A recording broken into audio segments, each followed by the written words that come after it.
Wusstest du schon, dass das, was in Deutschland weitläufig als Gulaschsuppe bezeichnet wird, in Ungarn gar kein Gulasch, sondern Pörkölt ist? Du startest mit einer großen Menge Zwiebel, die du ganz langsam anschwitzt. Danach gibst du eine ordentliche Menge Gulasch hinzu, die du vorher mit Salz, Pfeffer und Knoblauch vorbereitet hast. Nach einer Weile mit Paprikapulver, rosenscharf und edelsüß würzen, mit Tomatenmark, Markknochen und Rotwein auffüllen. Nach etwa 2,5 Stunden Schmorzeit mit Paprikamark auffüllen, mit Kümmel, Majoran und Thymian würzen und weiterhin mit Rotwein auffüllen. Nach weiteren 90 Minuten Schmorzeit bei niedriger Hitze die Markknochen entnehmen und unser Pörkölt servieren.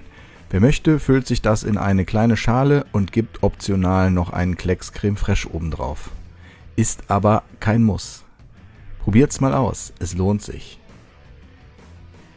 Und mit Gulasch hat das nichts zu tun. Aber Namen sind Schall und Rauch, Hauptsache es schmeckt.